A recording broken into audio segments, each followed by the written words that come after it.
გამარჯობა, მოგესალმებით, ეს არის ბოლო სიტყვა. მე ვარ ბექა პატურაშვილი, გიორგი ცხვიტავა, რატი მუჯირი ყავს ვარშავადან. ხაზზე დღეს ესე გამოვიდა, რომ მხოლოდ სამნი ვართ და უფრო ესეთი, მე მგონი უფრო დინამიური დისკუსია გამოგვივა. ან მძიმე. მე მგონი მძიმე გამოგვივა. ან დინამიური და მძიმე ერთდროულად. რაღაცა თამარა ან ია როც არიან ხოლმე, უფრო ეს გენდერული საკითხი მუშაობს გარკვეულწილად. აბა ვნახოთ დღეს რა გამოვა. მოკლედ მოგესალმებით ყველას. კვირაში ერთხელ როგორც იცით ვიკრიბებით ხოლმე და განვიხილავთ რა იყო მნიშვნელოვანი გასული კვირის განმავლობაში, რა ხდება დღეს აქტუალური ჩვენს გარშემო, გულისხმობ საქართველოს მიღმა გეოპოლიტიკურ ამბებს და გარკვეულწილად მსჯელობთ, ვაკეთებთ დასკვნებს, ვცდილობთ რომ ამ ინფორმაციის საფუძველზე, რასაც ვეცნობით, ერთის მხრივ თქვენ მოგაწოდოთ და მეორეს მხრივ გარკვეულწილად ჩვენი სათქმელი ბოლო სიტყვა ვთქვათ ხოლმე ამ თემებზე. შესაბამისად, სწორედ ასე მოვიქცევით ამ შემთხვევაშიც და რა იყო ამ კვირის განმავლობაში მნიშვნელოვანი ჰედლაინები რომ დავალაგოთ, ასე ვთქვათ.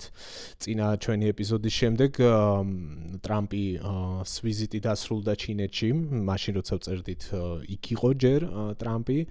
შემდეგ ვნახეთ რომ ორი დღეც არ იყო გასული რომ სასწრაფოდ პუტინი გაემგზავრა პეკინში და შეხვდა სი ძინპინს და ამის კვალდაკვალ ჩვენ ვხედავთ რომ გარკვეულწილად გაჩნდა ესეთი განცდა რომ დიდი სუფრის მიღმა აღმოჩნდა ოფსაიდში აღმოჩნდა გარკვეულწილად პუტინის სწორედ ტრამპის და სი ძინპინის შეხვედრის შემდეგ და იმის გათვალისწინებითაც რომ ფრონტზე თლაც სახარბიელო მდგომარეობა არ უდგათ ბევრი ბაქაბუქის მიუხედავად კრიზისი შეიქმნა. კრიზისი განაპირობა რუსეთისთვის იმ დიდმა ამბავმაც, რაზეც პრინციპში არ მახსოვს წინა ჯერზე ვისაუბრეთ თუ არა, თარიღებში რომ არავირიო, რომელიც უკავშირდებოდა მოსკოვზე იერიშს და ძალიან დიდ ფსიქოლოგიურ დარტყმას თუნდაც რუსულ საზოგადოებაზე ამხრივ და რა თქმა უნდა უმძიმეს პოლიტიკურ დარტყმას თავად პუტინის რეჟიმზე. მოსკოვი არ არის დაცული და ეს ძალიან აშკარად გამოჩნდა. და ამის შემდეგ ჩვენ სწორედ ბოლო დღეების განმავლობაში ვხედავთ იგივეს, რასაც ჩვეულებრივ პუტინი აკეთებს ხოლმე, როდესაც კრიზისი შეიქმნა, მათ ისევ ნაცად ხელს მიმართეს და გზას და გააქტიურეს ბირთვულ საკითხზე საუბარი. ბირთვულ საფრთხეზე საუბარი, ხედავთ რომ მიმდინარეობს სწავლება ბელორუსის ტერიტორიაზე, რუსეთის და ბელორუსის სამხედრო ერთობლივი სწავლება, სადაც ბირთვული კომპონენტიც არის გათვალისწინებული და როგორც ითქვა, ისინი ვარჯიშობენ საჭიროების შემთხვევაში ერთობლივად როგორ გამოიყენონ ბირთვული იარაღი. ამასობაში ზელენსკის ჰქონდა დაზვერვის ინფორმაციაზე დაყრდნობით განცხადებები, რომ 5 სხვადასხვა სცენარი განიხილება უკრაინაზე ბელორუსის მხრიდან შეტევის შესაძლებლობის და მკაფიო სიგნალი იყო მისი მხრიდან, რომ ჩვენ ვიცით, რას განიხილავთ, რას გეგმავთ და საჭიროების შემთხვევაში ჩვენ ეფექტურად გიპასუხებთ ამის შესაძლებლობა გვაქვს. საპასუხოდ ბელორუსის მოდი პირდაპირ ვთქვათ, დიქტატორის მხრიდან იყო ესეთი განცხადება, რომ იცით რა, აგრესიის შემთხვევაში ჩვენ მზად ვართ, რომ სამხედრო მოქმედებებში ჩავერთოთ. აი ეს არის ყველაზე ბოლო და ცხელი ამბები და პლუს ამას ბალტიის ქვეყნების მიმართ კვლავ მოხშირდა ინციდენტები, რაც პრინციპში ახალი არ არის, ჩვენ გვახსოვს მთელი ფაზები ასეთი ინციდენტების, როდესაც მათი საჰაერო სივრცე ირღვეოდა, როდესაც მათი რუსული დრონები აღმოჩნდებოდა ხოლმე და არა მხოლოდ დრონები, ბომბდამშენებიც კი რიგ შემთხვევებში ამ სახელმწიფოების საჰაერო სივრცეში, ახლა კიდევ გააქტიურდა ეს მორიგი ფაზა. მოკლედ ამ თემებზე ვიმსჯელებთ, თუ დრო დაგვრჩა ცოტაოდენ ირანსაც შევეხებით, სადაც ასევე საკმაოდ დაძაბული სიტუაცია არის, კაცმა არ იცის ხვალდაზე რა მოხდება, ყოველ შემთხვევაში ტრამპის მუქარები პრინციპში ჩინეთში ვიზიტის შემდეგ ამ ხრივაც გააქტიურდა და ხო, მივყვებით ნაბიჯ-ნაბიჯს. დავიწყოთ სწორედ ბოლო ამბებით, რაც ვახსენე, რაც ეხება ბალტიის ქვეყნების საჰაერო სივრცის დარღვევას და მე მგონია რომ რატის ექნება ამაზე ინფორმაცია და დავიწყოთ. გავაგრძელებ, გამარჯობა მოგესალმებით ყველას. მოგიწოდეთ გამოეწეროთ არხი და ლაიქოთ ვიდეო, გააზიაროთ თქვენ სოციალურ ქსელებში, აქტიუროთ კომენტარებში, თუ კი კავკასიაზე გიყურებთ, ძალიან დიდი მადლობა. ამის შესაძლებლობისთვის კავკასიას და ჩვენ ტრადიციულად კვირაში ერთხელ ვცდილობთ მიმოვიხილოთ ის ყველაფერი, რაც მეტაკლებად აქტუალურია და ხო დავიწყოთ აი ამ ბალტიის ქვეყნებზე იერიშებით. ეს რა თქმა უნდა არ არის პირველი შემთხვევა, ჩვენ პერიოდულად ვხედავთ ხოლმე, უბრალოდ ახლა ის განსხვავებაა, რომ უფრო ინტენსიური სახე მიიღო რამდენიმე დღე გადამიწდება, მათ შორის არა მხოლოდ რომელიმე ერთ ქვეყანაში, არამედ პრაქტიკულად სამივეში. გუშინ მაგალითად ლიტვაში საერთოდ ისეთი განგაში იყო გამოცხადებული, რომ სეიმის იგივე პარლამენტის წევრები თავშესაფარში გადავიდნენ. დღესაც მათ შორის იყო თავშესაფარში გადასვლის მოთხოვნა და სირენები ჩართული ლიტვაში და აქ აღარ არის საუბარი მხოლოდ იმაზე, რომ რებებით, ეგრეთ წოდებული, ანუ რადიოლოკაციური სადგურებით, აი ამ გადამჭერებით ხდება შემოსული დრონების მოგერიება. მათ შორის უკვე ფაქტობრივი მოცემულობა არის, რომ თვითმფრინავების აწევა ხდება ჰაერში და მათი გამოყენებით უკვე ამ დრონების ჩამოგდება. აქ არის რამდენიმე ამბავი. ერთი იყო ის, რომ ამ ყველაფერს წინ რაც უსწრებდა, იყო ის, რომ რუსეთმა გააკეთა განცხადება, რომ ბალტიის ქვეყნები თავის საჰაერო სივრცეს უთმობენ უკრაინულ დრონებს, რომ შევიდნენ და პეტერბურგის მხარეს დაარტყან, რაც პრაქტიკულად სამივე ქვეყანამ უარყო, რომ ეს ასე არ არის, თუმცა ეს იყო ალბათ ესკალაციის კიდევ ერთი ნაბიჯი. მერე უკვე შეინიშნებოდა სწორედ რუსული რებებით თავგზავნეული დრონების დაცემა, ასე ვთქვათ, ბალტიის ქვეყნების მიწაზე და ახლა უკვე ჩვენ ხედავთ, რომ ხდება მათი ჩამოგდება და არა მხოლოდ ჩამოგდება, არამედ ისე როგორც უკრაინაში უკვე მეხუთე წელია ირთვება ჰაერსაწინააღმდეგო თავდასხმის გამართლებელი სირენები, მოქალაქეებს მოუწოდებენ გადავიდნენ თავშესაფარში და შესაბამისად ეს აცა ესკალაცია იგრძნობა. ჩემი შეფასებით ეს არის მორიგი მცდელობა გადაფაროს ის პრობლემური სიტუაცია, რაც აქვს რეალურად პუტინს და ის რომ პრობლემური სიტუაცია პუტინს აქვს, ეს ფაქტობრივი მოცემულობა არის. ბექამი ლაპარაკა რომ მოსკოვზე და მოსკოვის ოლქზე მოხდა თავდასხმა და მე მინდა გაგახსენოთ ომის წლის თავი დაახლოებით, მაშინ 2023-9 მაისს რო ახლდებოდა, აბსოლუტურად სიმბოლური, თუმცა ძალიან მნიშვნელოვანი ფაქტი მოხდა, როდესაც კრემლის ფლაგშტოკს დაეჯახა დრონი, ხო და პატარა ხანძარიც გაჩნდა და ეს მაშინ რაღაცა საოცრება იყო, ხო, რომ გავიხსენოთ, რომ აი ყველას ძალიან ისეთი რაღაცა ემოციური ის ქონდა განწყობა, რომ აი როგორ მოახერხეს, როგორ შეძლეს ხდებოდა გამოთქვა თვითონ რუსეთიდან ვიღაცა ამბოხებულმა თუ გადაბირებულმა გააკეთა ეს ყველაფერი თუ უკრაინელებმა თავისი საზღვრიდან 1000 ვერსია განიხილეს, ხო? მაშინ და მახსოვს, რომ რა ტრაექტორიების განხილვა ხდებოდა, საიდან შემოფრინდა დრონი და შესაბამისად საიდან აფრინდებოდა. მთელი ამბავი იყო, მოვლენა იყო. და ახლა უკვე ჩვენ მივიღეთ მოცემულობა, როდესაც რაიმე მოვლენა კი არ არის, არამედ პრაქტიკულად რუტინა არის, როდესაც მოსკოვის ოლქში ხდება უკრაინულ უკვე დადასტურებულად უკრაინიდან გაშვებული დრონების მორტყმა სამიზნეებზე, ხო? და აქ ძალიან მნიშვნელოვანია სწორედ ეს ფაქტორი და მოსკოვის ფაქტორი, იმიტომ რომ ჩვენ ვიცით, რომ მოსკოვი თუ კი რუსეთში რაიმე არის დაცული, ეს არის მოსკოვი. და მის გარშემო მთელი ჰაერსაწინააღმდეგო სისტემების ეშელონირებული სისტემა არის და ახერხებენ უკრაინელები ამაში გაძრობა. ეს ემატება ყველაფერი ფრონტზე არსებულ ვითარებას, თუმცა პრაქტიკულად არ ვიცი, აი რა შეიძლება ითქვას, ხო, რაღა დარჩა, 10 დღეც აღარ დარჩა, მაისის ბოლომდე, რაც უკვე დაუსრულებლად იმას. ფრონტზე ვილაპარაკოთ, მე გავშალოთ ეგ ცალკე. და ანუ უბრალოდ ვამბობ, რომ მეც გავშლით თქო ფრონტზე. ვისაუბროთ, კი. ხო და აი ამ ყველაფერიდან გამომდინარე, მე მგონია, რომ ეს არის კიდევ ერთი ესკალაციის მცდელობა პუტინის მხრიდან და შეიძლება გასცეს კითხვა, კი, მაგრამ თუ კი აი აქ აი ამ წარმატებას ვერ აღწევს, აღაში ჭირდება ესკალაცია ჭირდება რამდენიმე მნიშვნელობით, ერთი რო ყურადღების გადატანა და მეორე ისევ და ისევ მზადყოფნის დატესტვა. რომ რამდენად არის მზად ნატოს წევრი ქვეყნები რუსული აგრესიის მოსაგერიებლად. ხო და რამდენად არის ზოგადად ნატო მზად, რომ პატარა ლიტვასთვის, მოდი მაგაზე ვილაპარაკოთ. ესტონეთისთვის, ასე ვთქვათ, ყურები შეიბეროს და თუნდაც ძალიან ძვირიანი რაკეტები ისროს.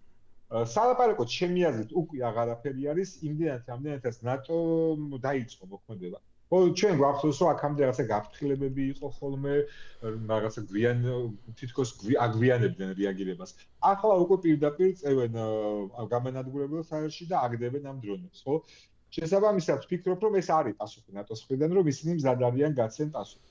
ამას გარდა თუ გავითვალისწინებთ იმ თემას, რომ ტრამპია ამერიკაში და ტრამპის და ნატოს ტრამპის დამოკიდებულება ზოგადად ნატოსგან, ჩვენ ხედავთ, რომ აი ეს რაღაც ევროპული ქვეყნები მეტნაკლებად შეძლეს აი აქ გადაწყობა და შეძლეს იმდენად რამდენადაც მოქმედება შეინიშნება. ის არ არის სიტუაცია, როდესაც ნატო რაღაცა ფიქრობს ბევრს.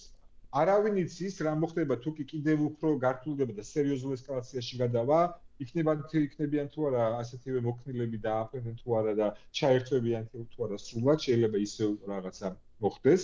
ამაზე ხა წინასწარ ძალიან ძნელია საუბარი, თუმცა ფაქტი ერთი არის, რომ ნატო ამ ტესტებს ჩემი აზრით აბარებს. აბარებს ტესტს მათ შორის იმაზე თუ კი არ იქნება ამერიკული გადაწყვეტილება როგორი მოქმედებენ და მეორე სხვა იმაზე რომ პრინციპში მზად არიან მოქმედებისთვის, ხო, რასაც მე ვუყურებ ყოველ შემთხვევაში. კიდევ ერთხელ მინდა ხაზგასმით აღვნიშნო, რომ თუ კი უფრო სერიოზული ესკალაცია იქნება, მე რა მოხდება, ამაზე თავისადება ძალიან ძნელია, მაგრამ ხო, ალბათ მთავარი კითხვის ნიშანი მანდ არის, ხო?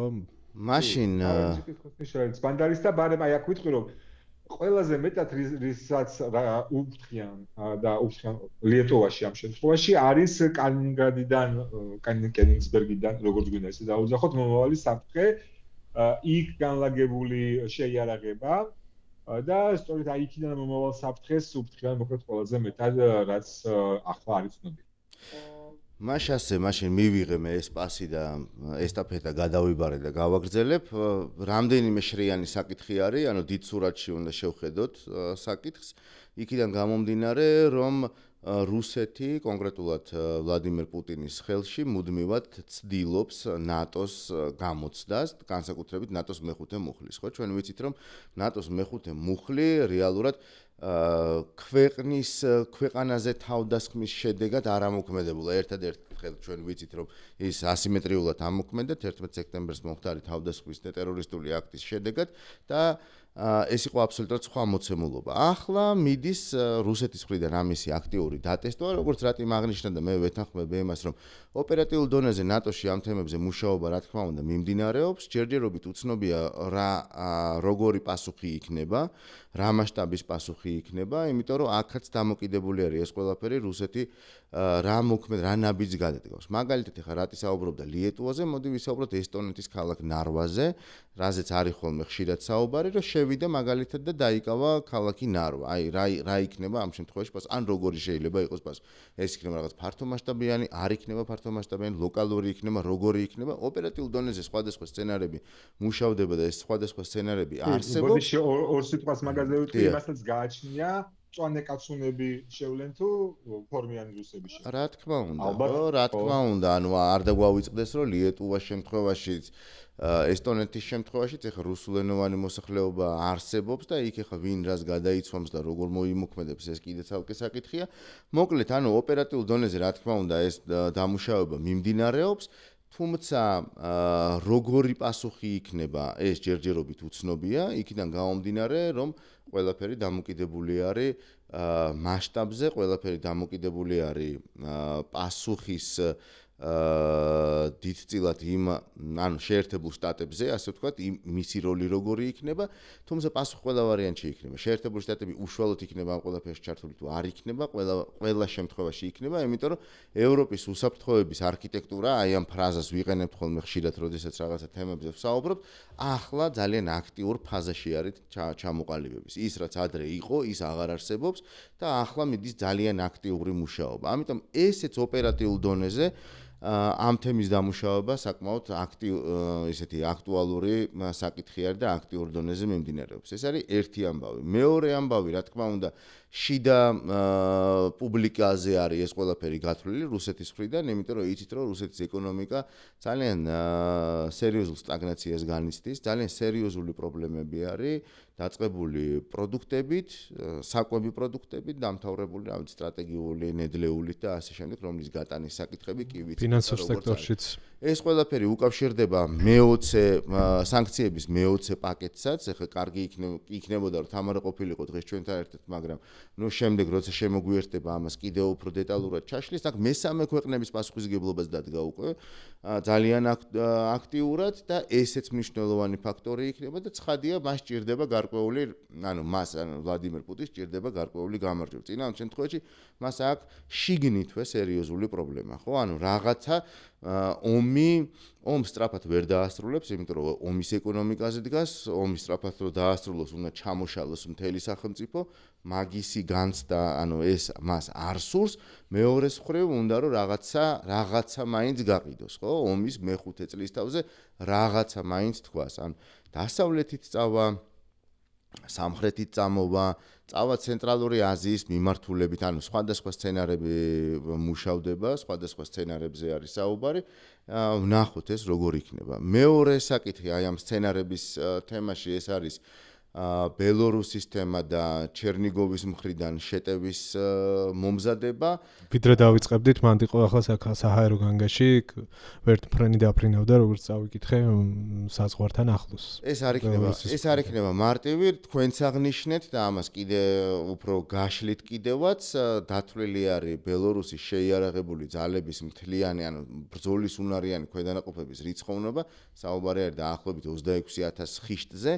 და ეს 26,000 ხიშტი არ არის ამავდროულად ბრძოლებში გამობრძმედილი კი არა, საერთოდ ბრძოლებში არ მეუღიათ მონაწილეობა, ხო? ის სპეციფიკა იმ ომის ხასიათისა, რომელიც ხო, საზარბაზნე ხორცად ეხლა ლუკაშენკას რამდენად სურს, რომ თავისი ჯარისკაცი გამოიყენოს საზარბაზნე ხორცად, ესეც მეორე საკითხია. და ასევე ჯარისკაცების გარდა რამდენად სურს, რომ შორი მოქმედების დარტყმები იხილოს? რა თქმა უნდა, ეს რუსეთის მსგავსად. არ მგონია რომ ლუკაშენკოს ვინმე რამეს კითხავს, უბრალოდ არ მგონია. თუ კი პუტინს ეკნება უკვე ეგ საჭიროება დაუდგება, რომ ბელარუსი გამოიყენოს, არ მგონია რომ მან რაიმე ნახევარი სიტყვა მაინც ბაცკას გონებს. მოკლედ, ნახოთ. ფიქრობთ რომ უფრო თანდათან საფუძველს იძენს ეგ ამბავი, რომ სადღაც რაღაც უნდა გააკეთოს, ჩვენ ახლა მიმართულებები ჩამოვთვალეთ. მე მგონია რომ ყველა ვარიანტში. ხო. რატომ გონია? ახლა პირველ რიგში არა უკრაინის გარეთ, არა ბალტიის ქვეყნებში, უკრაინაში და ჩრდილოეთით, იმიტომ რომ ჩვენ ვიცით და არსად არ გამქრალა დეფიციტი, რომელიც უკრაინას პირადი შემადგენლობის მხრივ გააჩნია. და აი ამ დეფიციტშიც შეძლეს უკვე მორგება, ასე ვთქვათ, და რეალურად თუ კი ჩვენ შემოდგომაზე ზამთარზე გარკვეულ წინსვლას ვხედავდით რუსების, ხო? ტექნოლოგიების ხარჯზე. გაცილებით ნელია, ხო? ტექნოლოგიების ხარჯზე შეძლეს რომ ეს ფრონტი აღმოსავლეთით დაესტაბილურებინა, ხო? და არათუ დაესტაბილურებინა, ჩვენ ხედავთ რომ თვიდან თვემდე აი ამ ოკუპაცია და ოკუპაციის ანგარიში ისე გამოდის ხოლმე რომ დეოკუპირებული მეტი. ახლა თუ კი ასე ვთქვათ, ჩრდილოეთის ფრონტი დაემატა, უფრო აქტუალურად, რა თქმა უნდა, იგივე სუმის, იგივე ხარკივის მიმართულებიდან სულ არის ჩხლეტები და ჩვენ გვახსოვს, ხო?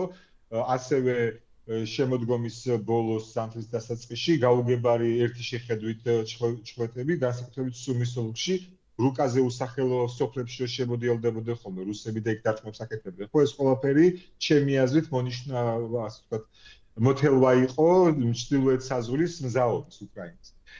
ეს ყველაფერი ხდებოდა რუსეთის საზღვრის ტერიტორიიდან. ახლა თუ ამას დაემატება ჩერნიგოვი, რომელიც პირდაპირ კიევთან ახლოს არის, ეს არის პირდაპირ, ხო? იქიდანაც უკრაინას მოუწევს ამ თავის დეფიციტურ პირად შემადგენლობაში საიდანღაც კიდევ ბრიგადის მობილიზება და გადასროლა ამ მიმართულებაზე. ხო, სისკის ინტერვიუ იყო, არ ვიცი ნახეთ თუ არა. ერთ უკრაინულ არხზე, სწორედ ამაზე საუბრობდა, რომ ჩვენ გვაქვს ინფორმაცია როგორც დაზვერვიდან, ასევე პრეზიდენტის აკეთებს ამაზე განცხადებებს და ჩვენ ვფიქრობთ, რომ რაღაცა ეს ბრიგადების განაწილება. ხო, ეხლა აი ამ დეფიციტში, რომელსაც უკრაინა განიცდის, ეხლა ახალი ბრძოლის უნარიანი ბრიგადის გაჩენა უცბად საიდანღაც, ხო? წარმოუდგენელია. ეს იმას ნიშნავს, რომ სადღაც უნდა მოაკლოს ეს ხალხი. შესაბამისად, შესაძლოა იგივე ჩერნიგოვიდან დაწოლას არ კონდეს იმდენად მნიშვნელობა უშუალოდ ტერიტორიების და კიევზე გაჭრისკენ, თუმცა თუ გამოვათ ატომაც არა. რამდენადაც აი გაჭედილ დონბასში, ხო, ახლა გაჭედილ დონბასიდან უკრაინული რესურსის გამოწოვა აქეთკენ, რომ იქ გაძლიერდეს დაწოლა რუსეთისგან. აქ მეორე საკითხია თავად რუსეთს რამდენად შერჩა ადამიანური რესურსი ამისთვის.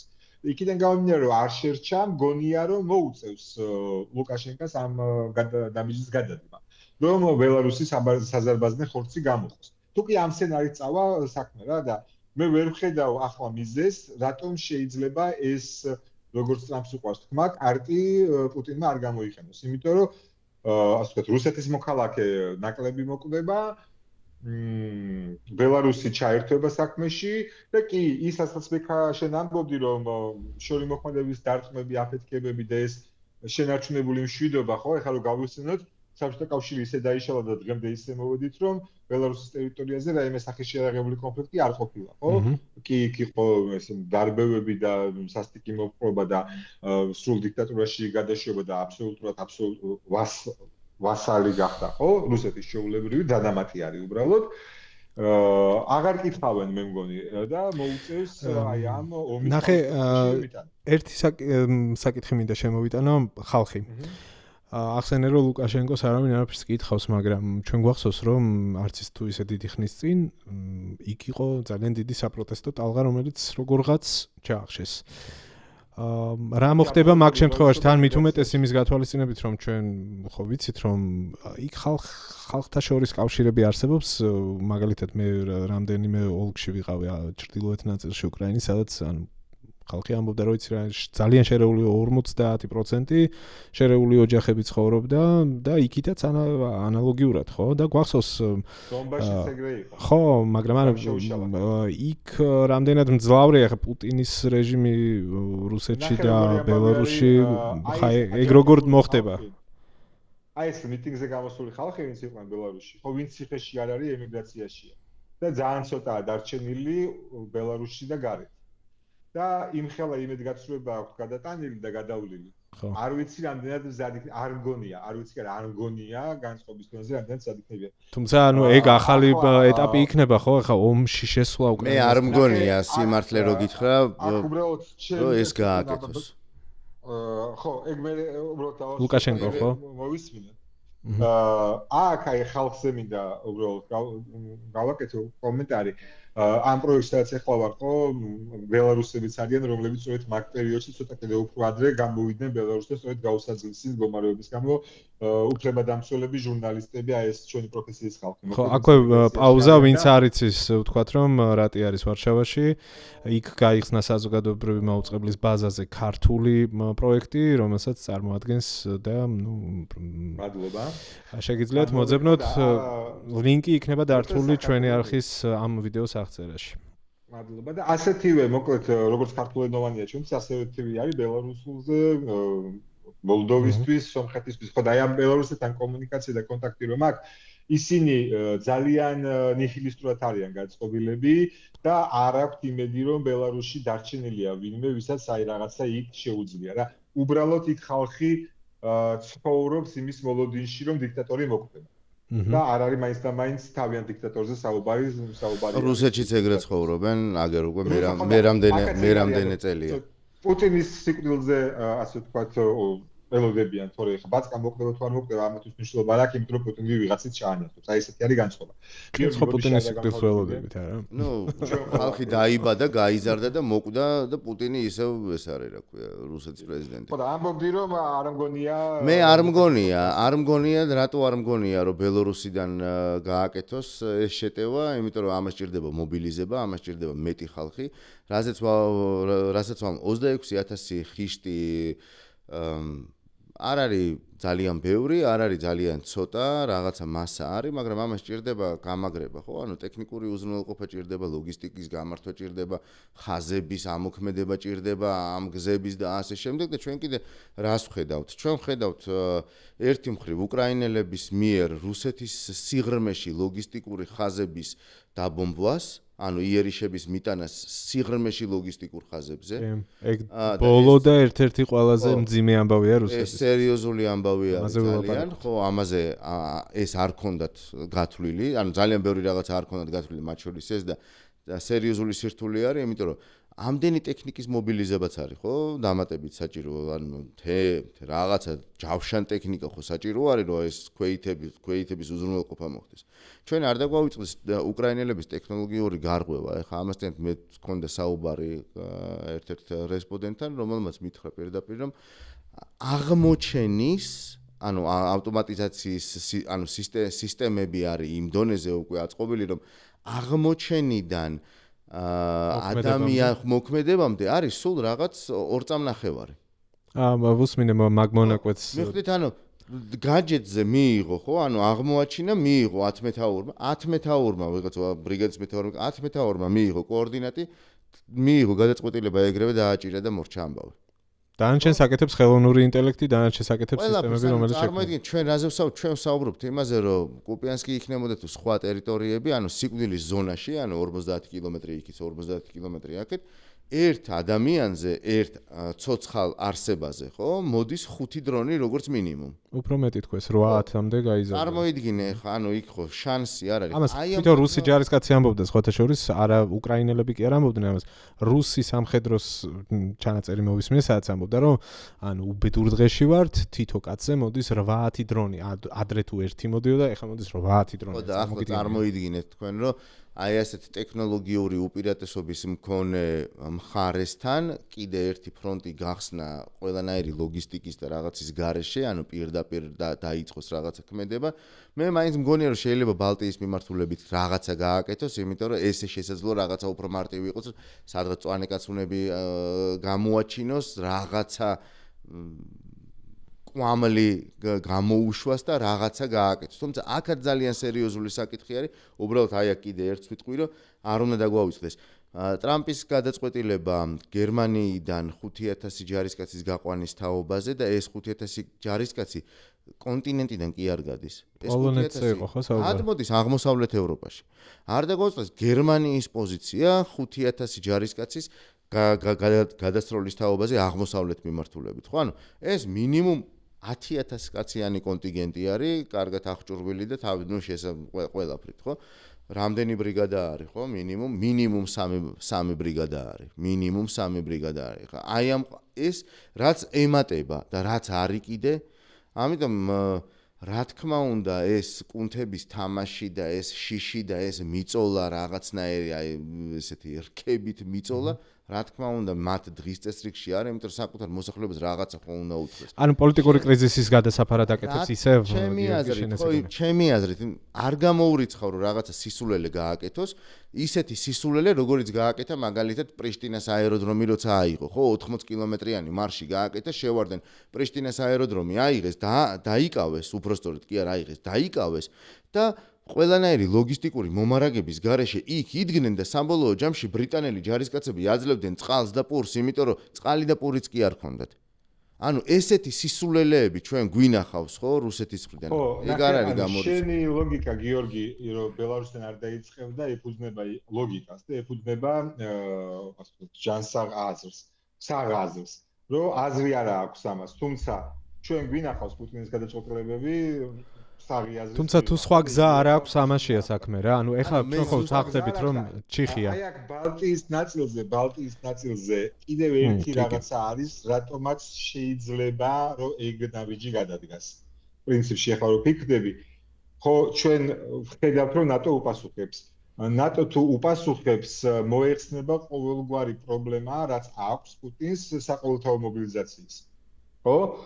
და შეძლებს რომ ეხლა თქვას რომ აი ნახეთ პირდა ეხაც კი როცა ჭირდება პროპაგანდისტულად იძახეს რომ უკრაინაში მთელი ნატო გვებძვის და ასე შემდეგ, მაგრამ იქ უკვე ექნება რომ აი განა პროქსი ძალებით უკრაინით გვებძვის ნატო, აი პირდაპირ ნატოს ვებძვის და ეხლა უკვე მობილიზაცია და აი ეს მობილიზაციის გამართლების ერთ-ერთი ხერხით შეიძლება ეს იყოს, ხო? იგივე რაც შენ თქვი რომ აი რაღაცა იქ მწვანე კაცუნები მოსაზღვრე ქალაქებში გამოჩნდა, ხო? კი, მაგათაც გეთანხმები რომ აი ეგ ბალტიის მიმართულებას, აი ეს ყველაფერი ერთობლივაში რომ შევხედოთ, შეიძლება აძლევდეს უფრო მეტ ფსონის დადების ამბავს, რომ იქ უფრო შეიძლება გაიფაფხუროს, ვიდრე თქვათ ბელარუსიდან. მაგრამ კიდევ ერთხელ თუ კი მიზანი რეალურად შეიძლება ასეთი რამე იყოს, რომ როგორმე წლის ბოლომდე დონბასი აიღოს, რომ მე შვიდობა გამოაცხადოს, ასე ვთქვათ, რომ აი ეს ეკონომიკური რეცესია და ყველაფერი. აქ თავარი რა არის, ხო?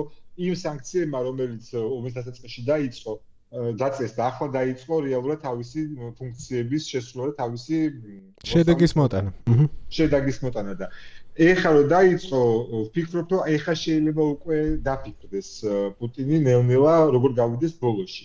და თან ისე რომ რაღაცა ხელ ჩასაჭრელიც კონდეს და აქედან გამომდინარე თუ კი ჩვენ ავიღებთ საკითხს რომ დონბასი ამის მთავარი სამიზნე, მაშინ ან ჭირდება უფრო ბევრი ხალხი თვითონ დონბასში, არ ჭირდება ნაკლები უკრაინელი დონბასში. დონბასში ნაკლები უკრაინელი შესაძლებელია თუ კი ეს ძალები გადაისვრის უკრაინას სხვაგან.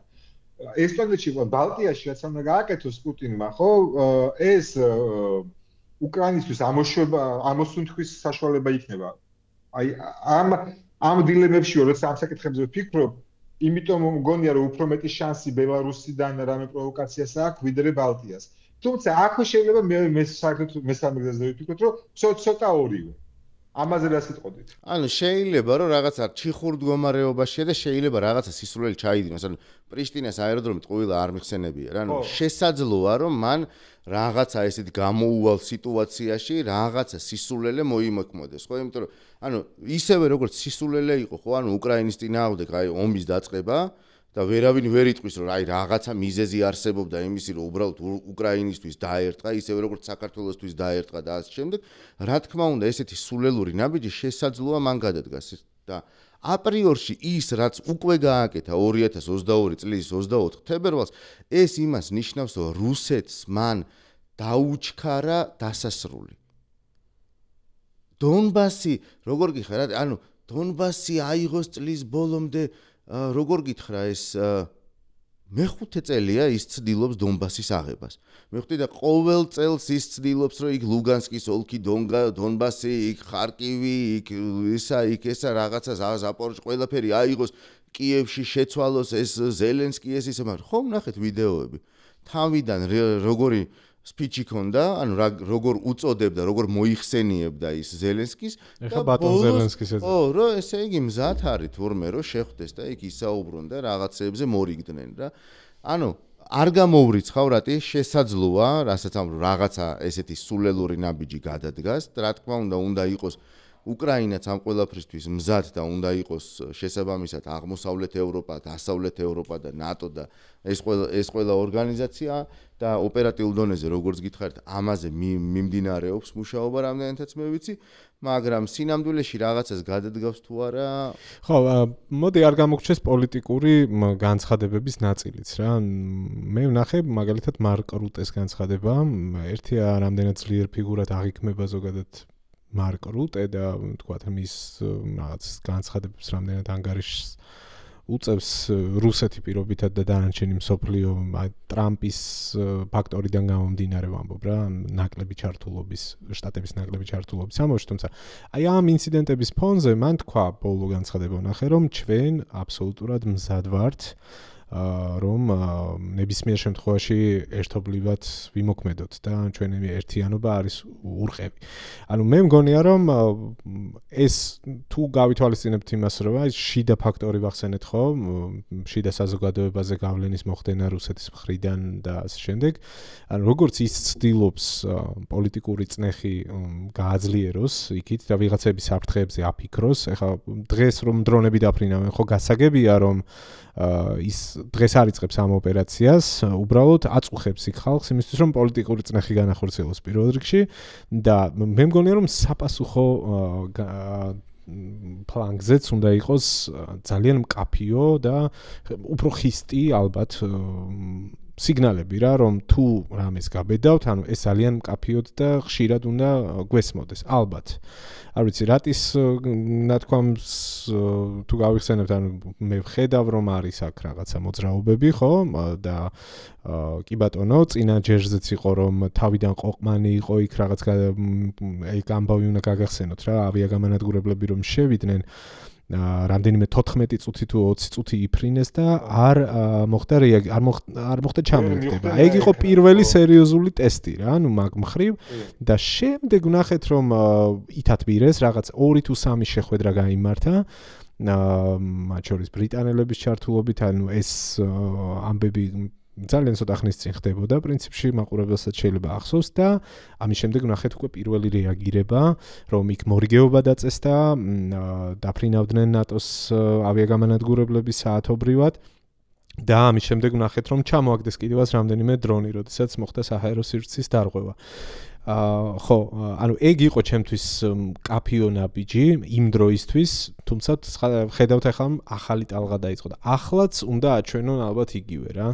პუტინი დღეს დრო მის სასარგებლოდ ფაქტია რომ არ მუშაობს, თუ გავითვალისწინებთ იმ დანარჩენს, რაზეც ახლა უნდა ვისაუბროთ ჩვენ და შევაჯამოთ ეს ნაწილი. ვიდრე ახლა ჩვენ გადავალთ უფრო ფრონტზე რა ხდება და სხვა საკითხებს გავშლით, პატარა პაუზა ავიღოთ და ამ პაუზის დროს ხარივით შეგახსენებთ ასე ვთქვათ.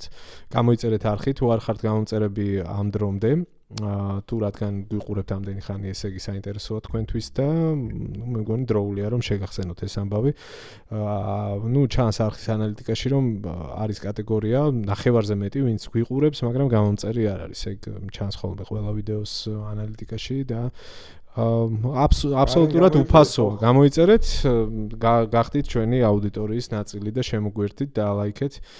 დაწერეთ კომენტარებში თქვენი მოსაზრებები, მათ შორის ეს ნახევარი საათი, რასაც მივუძღვენით, ძალიან საინტერესო ამბავია და ვისაც ეს თემები აინტერესებს, ალბათ საკუთარი დასკვნებიც გაგაჩნიათ და გამოუშვით მოკლედ. გაგვიზიარეთ თქვენი მოსაზრებები. წავიდეთ ახლა იმ ნაწილზე, რომელიც ალბათ ბევრს აინტერესებს.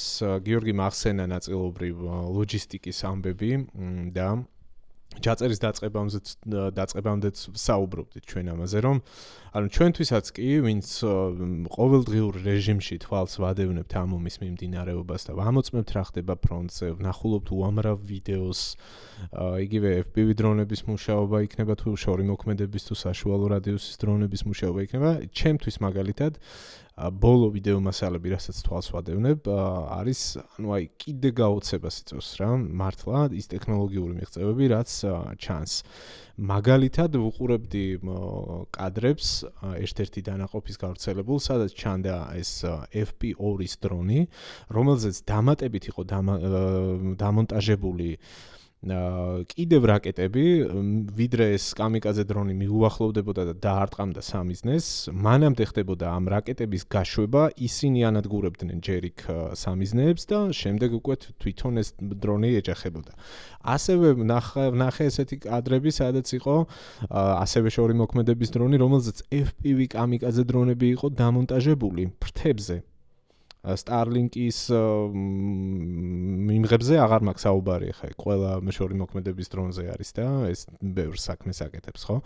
დამატებით, ანუ ფრთებზე შორი მოქმედების დრონზე იყო FPV დრონები, რომლებიც დამოუკიდებლად მერე უკვე მოქმედების ზონაში შესვლის დროს დამოუკიდებლად ფრინდებიან და სხვა სამიზნეებს ანადგურებენ და რამაც ასევე მომხიბლა იყო თანამედროვე დამიზნების სისტემები, რომელშიც ინტეგრირებული არის ხელოვნური ინტელექტი და ეს დამოუკიდებლად ახორციელებს მიზანზე მიდევნებას, გაცილებას, როგორც ამას უწოდებენ, ესეთი ტერმინია, ხო?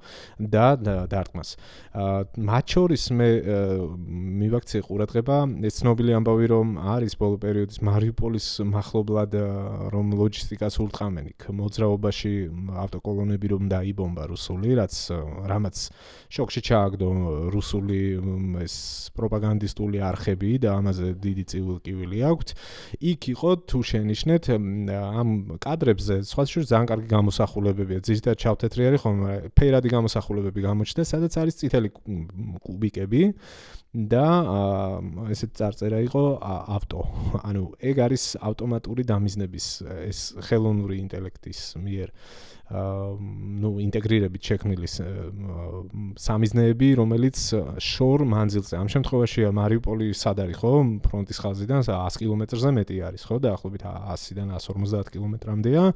უზუსტესად მოძრაობაში მყოფ სამიზნეს ანადგურებს.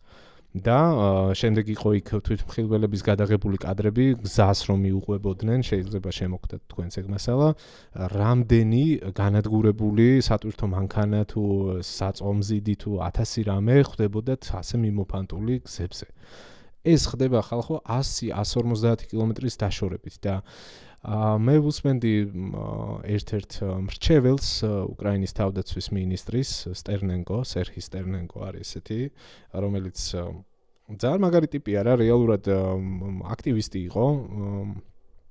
დონაციას ეწევა და აგროვებს ფულს შეიარაღებული ძალებისთვის და დრონებს ყიდულობდა დიდი ხნის განმავლობაში 2 მილიონზე მეტი გამომწერი ყავს და სხვა შორის ძალიან ხშირად აკრიტიკებდა ხოლმე ზელენსკის და ანუ ისეთი ტიპი იყო ძალიან კრიტიკულად განწყობილი განსაკუთრებით ბოლოს აი კორუფციის ამბებზე მაგრამ ამის მიუხედავად რომ ის კრიტიკულად იყო განწყობილი დაუძახეს თავდაცვის სამინისტროში და მინისტრმა დანიშნა მრჩევლად იმიტომ რომ ძალიან კარგად მუშაობს ამ დრონების მიმართულებით ეს სტერნენკო ამბობდა, ну ეხლა ცოტა გადახვევა გამომივიდა, მაგრამ რატომ ვამბობ ამას დაეჯერება ამის თქმა მინდა და ასეთი რამ თქვა, რომ წლის ბოლომდე გაათმაგდება საშუალო დისტანციაზე დარტყმები. წლის ბოლომდე გაორმაგდება შორ დისტანციაზე დარტყმები, რასაც ჩვენ საუბრობთ, ну იგივე მოსკოვი და ასე შემდეგ, ხო, რაც ვიცით, პერმიდან მოყოლებული 1700, 1500, აქ არ უნდა დაგვაუწყდეს ჩვენ რომ ეს მარტო ეს პირდაპირ ესეთი გადაზომილი მანძილი არ უნდა ვიგულისხმოთ, როდესაც საუბარია შორი მოქმედების დარტყმაზე, ხო? იქ მანევრირებენ ეს დრონები და თუ ვამბობთ რომ 1700 კილომეტრში რუსეთ-უკრაინის საზღვრიდან რაღაცას დაარტყეს, აქ იგულისხმება რომ შეიძლება ამ დრონმა 2000 კილომეტრი იფრინა, ან მეტი კიდევ, რომ მიზნამდე მისულიყო და ეს კორიდორი გაევლო, ხო, უსაფრთხო ზონები. ანუ გაორმაგება შორი მოქმედების დარტყმების, გაათმაგება საშუალო მოქმედების დარტყმების და 95% ეფექტურობის ჩვენება გადამჭერი დრონების მუშაობის ნაწილში. აი ეს არის ამ წლის ამოცანა, რომელიც დაისახა თავდაცვის სამინისტრომ და ეს არის სრული სიგიჟე. და ეს ყველაფერი უკვე ჩანს. ანუ თუნდაც რომ არ ვისაუბროთ წლის ბოლომდე რა იქნება დღეს მაისის ბოლოა, ხო უკვე? მარტის, აპრილის და მაისის სტატისტიკები რომ შევადაროთ, უკვე არის ძალიან დიდი სხვაობა პროცენტულობაში მატების როგორც საშუალო, ისე შორს მოქმედი დრონების მისამართით და არ გამოგვრჩეს ასევე უშუალოდ ფრონტის ხაზზე რა ხდება ტექნოლოგიების თვალსაზრისით. გიორგი მახსენა, რომ ეს გადაწყვეტილებები დროები შემცირებულია წამებამდე, ხო? აღმოჩენიდან გადაწყვეტილების მიღება. და მახსენეთ ასევე რაოდენობა სიხშირე რომ ერთ კაცზე მოდის მინიმუმ 5 შესაძლოა 10 დრონიც. აი ეს ყველაფერი კომპლექსურად მუშაობს თუ ბოდიში უნდა ვახსენოთ აუცილებლად მსხვერპლი მოწინააღმდეგის 38000 არის ახლა ხო და ფიოდოროვს აქვს ნათქვამი 50 თვეში ხო ანუ ფაქტი არის რომ ამ ტექნოლოგიური გარღვევის ხარჯზე უკრაინელებმა დააბალანსეს ის რაც უკვე ერთხელ ვახსენეთ რომ დეფიციტი თავის შეიარაღებულ, ცოცხალ ძალაში გადაბალანსეს ტექნოლოგიურ ხარჯზე. კიდევ ერთი დეტალი, რაც ეხება მართვას. ეს ფრონტის ხაზს არ ეხება, მაგრამ არ მინდა რომ გამორჩეს, ეს ეხებოდა გადამჭერი დრონების მუშაობას. ერთი ესეთი ტექნოლოგიური სიახლეა, რომელიც მინდა რომ გაუზიარო მაყურებელს და თქვენს, რაც ახსენეს ასევე, რომ მართვის ნაწილში ფუნდამენტურად იცვლება სისტემა და ერთ კონკრეტულ ოპერატორს რომელიც შესაძლოა სადმე მიწისქვეშა დაცულ ადგილას იჯდეს აქვს აქამდე თუ ქონდა შეზღუდული არეალი ანუ მარტივად რომ ახსნა პირობითად იყო დონეცკის ოლქის რაღაც გარკვეულ ტერიტორიაზე პასუხისმგებელი რომ მის ზონაში გადაფრენილ სამიზნეზე რეაგირება მოეხდინა ახლა ეს სივრცე ფართოვდება მათთვის და სისტემა საშუალებას იძლევა რომ ასეულობით კილომეტრის დაშორებით ერთმა კონკრეტულმა ოპერატორმა რომელიც გადამჭერ დრონებზე არის მიმაგრებული ასე ვთქვათ იმუშაოს პირობითად შეიძლება იყოს ლვოვის საჰაერო სივრცე და სადღაც კიევიდან ვინმე ეს შაჰიდის დრონი ტიპის დრონი ჩამოაგდოს ანუ ეს ამცირებს მოქმედების დროს ეს ამცირებს ადამიანური რესურსის ჩართულობას და ყველაფერი თელის დატვირთვა მოდის ტექნოლოგიებზე, რაც აუცილებლად, არ ვიცი, მართლა შოკის მომგვრელია ჩვენთვის კი არა, ამერიკელებისთვის და ასე შემდეგ, ყველა ახლა გაფაციცებულია, რომ რომ რაღაცნაირად ეს გამოცდილება როგორმე შეისრულონ და ხო ეს ყველაფერი სადმედივარ არაფერს სახარბიელოს არ პირდება რუსეთის საოკუპაციო არმიას. ეს არის კატასტროფული შედეგების მომტანი მათთვის, კომპლექსურად ანუ შორი, საშუალო და ახლო მანძილზე, მათი მომარაგების ხაზების განადგურება და ზეწოლა მათ მომარაგების ხაზებზე გამოიწვევს ფრონტის შესუსტებას თავისთავად და თავად ის პირადი შემადგენლობა, რომელიც კონტაქტის ხაზთან ახლოს არის, უფრო და უფრო დაუცველი ხდება. როდესაც ჩვენ საუბრობთ უკრაინის გეგმებზე და რეალობაზე ფრონტზე, არ უნდა გამოვხდეს ის, რაც ახსენა გიორგიმ, პირველადი ლევანდელი წლის პირველადი დასახლებული სამიზნე ხო თვეში 50000 ჯერ 50-ზე არასრულან თუმცა თუ კი აი ესე თვეების ჭრილში სტატისტიკა შევადარებთ ეს მუდმივად იზრდება და აგერ 38-ზეა უკვე ასული რაც იმას ნიშნავს რომ აი ეს გათვლები რაც ჰქონდათ მის შესაძლებლად ეს კი არის უბრალოდ რაღაცა წარმოდგენა რომ მოდი აი 50000 იმიტომ რომ თუ 50-ს გავანადგურებთ მათ ნაკლები გაწევა აქვს და დეფიციტი შეექმნით ეს არ იყო ეს იყო რეალისტური გათვლა როგორც ჩანს და ეტაპობრივად ასე ვთქვათ ზრდიან ამას გარდა ამისა აი სირსკის ინტერვიუ რო ვახსენე იმავე ინტერვიუში ამბობს რომ 1-8-თან არის დაშავებულების შეფარდება და 1-3-თან ხანდახან 1-4-თან უშუალოდ გარდაცვლების შეფარდება, რაც ასევე გაზრდილი მაჩვენებელი არის წინა პერიოდთან დაკავშირებით და ეს რეალურად ფრონტზე რო აისახება, აი იგივე სირსკის თავი რო დავანებოთ, თუნდაც ჩვენს მოსაზრებებს, ხო, ვინც უკრაინას გულშემატკივრობთ, ვერავინ ვერ გვეტყვის, რომ რუსი ზედ ბლოკერები და ზედ პატრიოტები უკრაინას გულშემატკივრობენ, ხო? და თუ კი ჩვენ მათ ბლოგებს უყურებთ, ბლოგებს წავიკითხავთ, ვნახავთ იმ რეალობას, რა რეალობაში დღეს რუსეთის არმია არის აღმოჩენილი. ისინი უკვე ინდონეზია არიან მისულები, რომ ძალიან მაგარი რუსების ტერმინის გამოყენება გაправება მოუძებნეს, რომ ჩვენ თუ უკრაინასთან წავაგებთ, ეს სირცხული კარი ხდება უკაცო. უკრაინა რუსეთი არისო და რუსები კიდე არასდროს აგებენ. ეს შემოგვიყვეს რა? ესე შემოწმეს ხო და როდესაც თვითონ უკვე რუსის ზედპატრიოტები და ზედბლოკერები არიან იზოლებულები რომ ესე ღიადი ლაპარაკონ და თქვენ მე მგონი ანუ არაფერი ბევრი ფილოსოფია და ბევრი რაღაცა მონაცემები არ არის საჭირო რა ანუ ეს ხალხი ხო იგივე ვთქვათ იგივე სალავიოვისგან განსხვავებით რომელიც რაღაც მოსკოვში ზის და იქიდან პროპაგანდას ეწევა ხო ეს ხალხი იქ უშუალოდ ფრონტზეა და უშუალოდ ჯარისკაცებთან არ ჩეხავენ თავისი თვალით ხედავენ რა ხდება ან ვეტერანები არიან ხო, და მაგ ვეტერანებს ხო ისევ კავშირი აქვს ხალხთან, მაგას გულს ხო. ეს ის ხალხია, ვისაც შეიძლება ესე ძალიან შოვინისტურად, მაგრამ რუსეთი მართლა უყვარს და ის რუსული იმპერიის მეხუთმეები არიან და მაგ იდეოლოგიის ხალხია. ხო, თორე სალავიოვი ვიცით რომ ჩვეულებრივ ფულზე გაყიდული მონა, ხვალ რასაც დაავალებენ, იმაზე ილაპარაკებს, ხო? ხო და მისგან განსხვავებით ეს ხალხი, ასე ვთქვათ, რუსეთის პატრიოტი არსებობს, ეს ხალხია. და ეს ხალხი რასაც ამბობს, ის არის რეალობა, რომელიც ველზია. შესაბამისად, ფრონტზე არსებული სიტუაცია თუ ჩვენ გვინდა რომ გავიგოთ, უყუროთ რუს პატრიოტებს და ასე ვთქვათ, ძალიან კარგად შევიგრძნობთ მათ ფსიქო-მორალურ მდგომარეობას.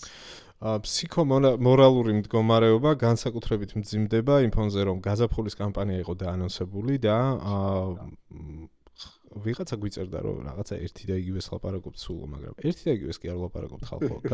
ერთი ეპიზოდიდან მეორე ეპიზოდამდე პირიქით რაღაც სკეპტიკური განცხადებები რო გვაქვს ხოლმე, უფრო გვიმყარდება ეს მოსაზრებები. ანუ იგივე რატი ამბობდა რომ მაისის დასაწყისში რომ მოიცადე, ჯერ მაისი დამთავრდეს, ხო ესე იყო. დაველოდოთ მაისის ბოლოს და მოვიდა ეს მაისის ბოლო და მაისის ბოლოს ანუ სიტუაცია ასეთი გვაქვს რომ ბოლო ერთი კვირის განმავლობაში არა თუ მხოლოდ ზაპოროჟიეს მიმართულებაზე, სადაც უკვე ამ წლის დასაწყისიდან დაიწყო ეს კონშეტევა და ჩვენ ვიცით რომ ყველაზე მეტი ტერიტორიების დეოკუპაცია მოხდა არის ზაპოროჟიეს, დნეპროპეტროვსკის მიმართულება. იქ კიდევ ახალი მიღწევები გვაქვს ბოლო ერთი კვირის განმავლობაში აქვთ უკრაინელებს და სტეპნოჰირსკის კონტროლზე განაცხადეს და ვნახეთ ერთ-ერთი იშვიათი მასალა, თუ ნახავდით ალბათ იმ კადრებს, კოლონით შევიდნენ ამ დასახლებაში და ჯავშან ტექნიკით და ცოცხალი ძალა და მიდის ახლა იქ გაწმენდითი სამუშაოები. ეს არის დასახლება პატარა ქალაქი, რომლის აღებაც წლის დასაწყისში სტრატეგიულ მიზნად გამოაცხადეს რუსეთის არმიაში. ამის მიღმა დაუშვათ და ხო, მათ შეიძლება თქვან, რომ აქცენტი გადატანილი არის დონეცკის მიმართულებაზე. ჩვენ ვიცით, სად მიმდინარეობს ყველაზე ცხელი ბრძოლები, ახლა ეს არის კონსტანტინივკას გარშემო, ხო? 2 დღის წინ გავეცანი ინფორმაცია, სადაც ნათქვამი იყო, რომ იგივე კონსტანტინივკას მიმართულებაზე ტაქტიკური კონტრშეტევები წარმატებულად ხორციელდება უკრაინელების მხრიდან. ყოველ შემთხვევაში, ბოლო ერთი თვის განმავლობაში არაერთ რუკაზე შეუძლია ნახოს ნებისმიერმა ჩვენმა მაყურებელმა და მსმენელმა, რომ მათ არანაირი საგრძნობი წინსვლა არ აქვთ. ფლანგებიდან ცდილობენ, რომ მიუახლოვდნენ, იქ არის ნაცრისფერი ზონა, რომელიც რატომ არის ნაცრისფერი, ჩვენ თუნდაც ამ ეპიზოდში არაერთხელ ავხსენით და ამის იქით ვერ მიდიან. პირიქით, იქაც კი არის კონტრშეტევის დადასტურებული ფაქტები, მაგალითები, თუნდაც ბოლო ერთი კვირის განმავლობაში. გარდა ამისა, ხარკოვის მიმართულებაზე, კუპიანსკის გაწმენდაზე კითხულობდი დღეს, ვიცით რომ იქ ჩარჩენილი იყვნენ მცირე ჯგუფები, მას შემდეგ რაც ზელენსკი შევიდა და წელი ეგრე დახურა, რომ იქიდან სელფი ვიდეო გადაიღო, იქ რჩებოდა მცირე ჯგუფები და დღეს უკვე დაადასტურდა, ყოველ შემთხვევაში უკრაინელებმა დაადასტურეს ეს ინფორმაცია, რომ კუპიანსკი სრულად არის გაწმენდილი. რაც გულისხმობს იმას, რომ ნაწილი იქ დაიღუპა საოკუპაციო ჯარი, ნაწილი ტყვედ ჩაბარდა და იმ ცდილობებმაც ვერ გაამართლა, რომელიც ჰქონდათ რუსებს, რომ კუპიანსკს ხელახლა მიახლოვებოდნენ. ეს ცდილობებიც წარუმატებელი არის. აქედან გამომდინარე, არ არის გადაჭარბებული ნამდვილად იმის თქმა, რომ გაზაფხულის კამპანია ჩავარდა და რა თქმა უნდა, ეს რუსეთის ამომის მხარდამჭერების ფსიქოემოციურ მდგომარეობაზე ნამდვილად ვერ აისახება დადებითად, მათ აქვთ სერიოზული კრიზისი ფრონტის ხაზზე და თუ გავითვალისწინებთ ამ განცხადებებს, რომელიც კეთდება, რომ ეს კიდევ და კიდევ უფრო მეტად გაძლიერდება, ფრონტის ხაზზე ალბათ საფხულის განმავლობაში კიდევ სხვა მოცემულობას ვნახავთ. აუცილებლად ვნახავთ სხვა მოცემულობას. ინიციატივა ფაქტია, რომ უკრაინამ აიღო ხელში ფრონტის ხაზი. იცით რა, ანუ მოლოდინი იმისი, რომ კიდევ უფრო გაცხელდება რაღაცეები, რა თქმა უნდა არის, ანუ უკრაინის მხრიდან ვამბობ ამ შემთხვევაში, განსაკუთრებით იგივე სამხრეთის მიმართულებაზე, ეს არის ძალიან მნიშვნელოვანი ხაზი, ძალიან მნიშვნელოვანი, არ დაგვავიწყდეს, რომ 2022 წლის 24 თებერვლისთვის ეს ხაზი რუსეთმა პრაქტიკულად ბრძოლის გარეშე აიღო, მელიტოპოლი იგულისხმება და ასე შემდეგ სხვა დასახლებული პუნქტები, სადაც წინააღმდეგობა, ფიზიკური წინააღმდეგობა, შეიარაღებული წინააღმდეგობა არ შეხვედრია, თორე ის მოქალაქეთა წინააღმდეგობა იყო, რა თქმა უნდა.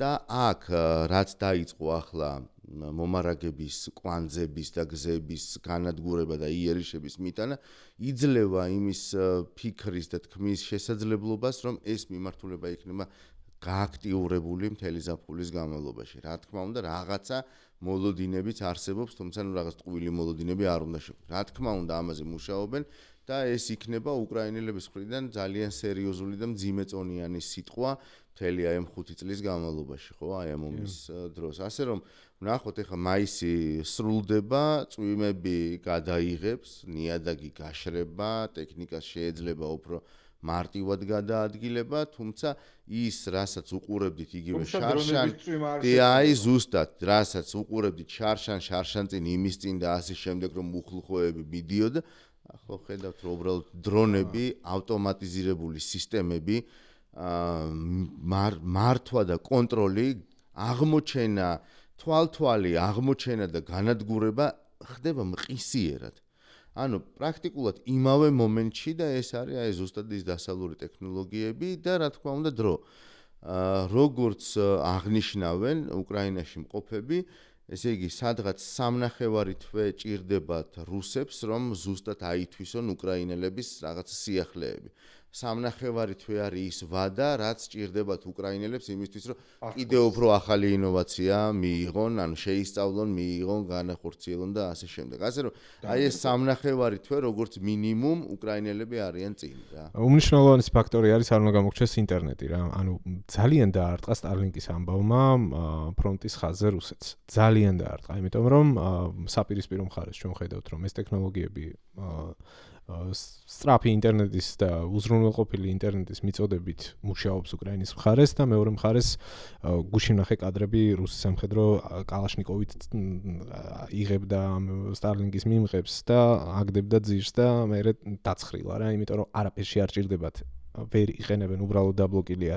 ამას დაემატა Telegram-ის გათიშვა და აი კომუნიკაციის და გარდა ამისა რომ Starlink-ი აღარ აქვთ ამ Wi-Fi ხიდებს რომ აგებენ, ეგ არის ერთ-ერთი სტრატეგიული სამიზნე ახლა უკრაინელებისთვის, სათითაოდ დაძდევენ აი ამ ანტენებს ხეზე იქნება გამოკიდებული თუ სადმე სხვაგან რა.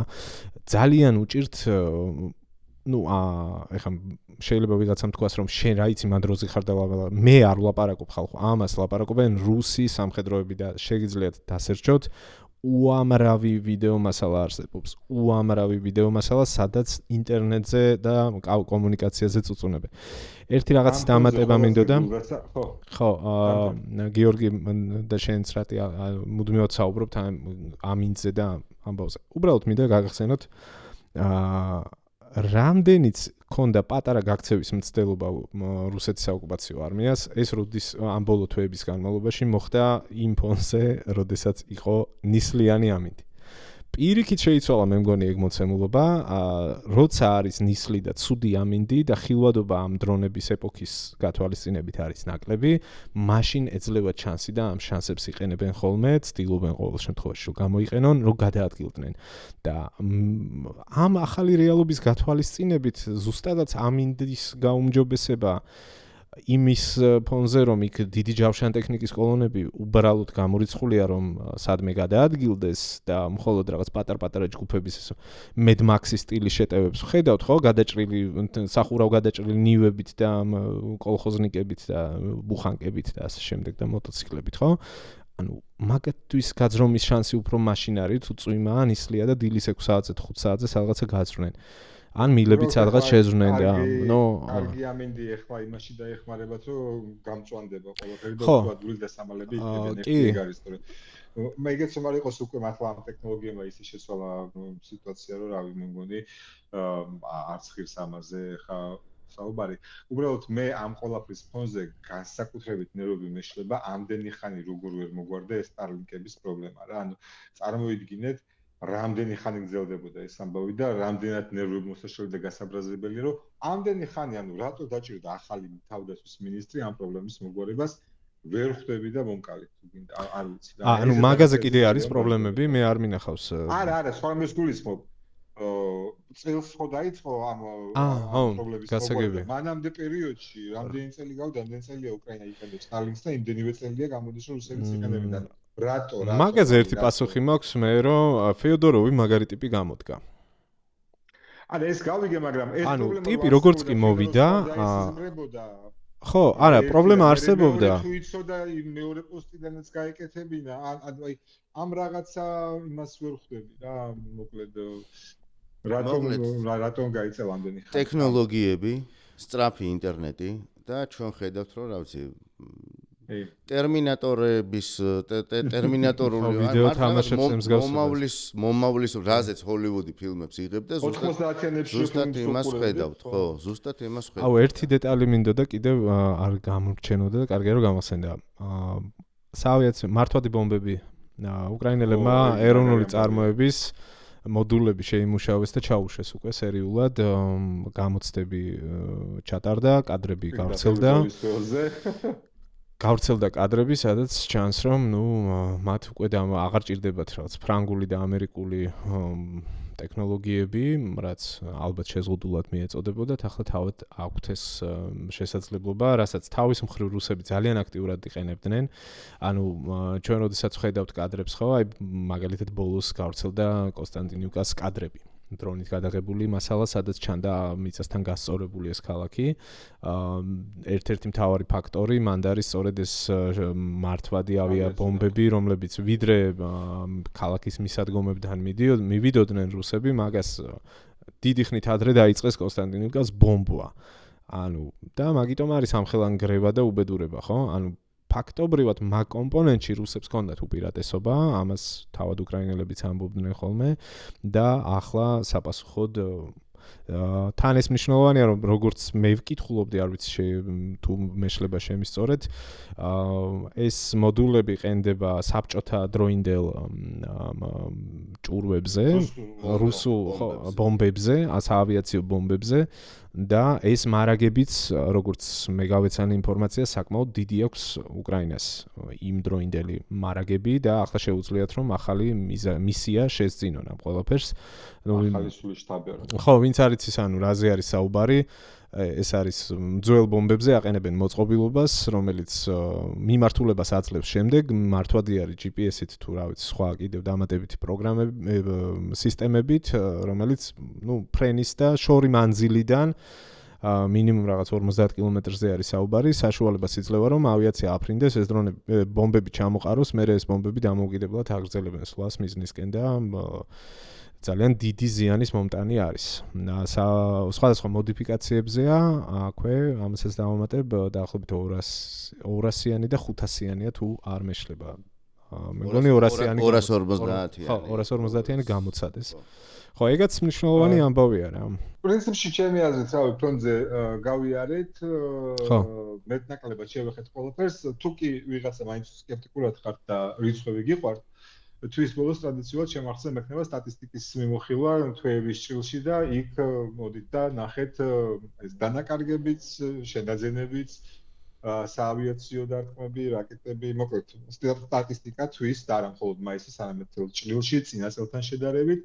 თუ ვინმე კიდე ეს ბეკამახსენა იქ კომენტარებში სკეპტიკურად იწერებიან და თუ კი ვინმე ასეთი სკეპტიკოსები ხართ, წამოდით შემახსენეთ და იქაც თვის ბოლოს შემაჯამებელი მექნება და სულ რიცხვებში მოგახსენებთ იმ ყველაფერზე, რასაც ახლა აქ ჩვენ საუბრობთ. კარგით, მოკლედ ლინკები, ხო, ბოლო დროს დავიწყე ლინკების დამატება. ჩვენ მხოლოდ ეს პროექტი არ გვაქვს.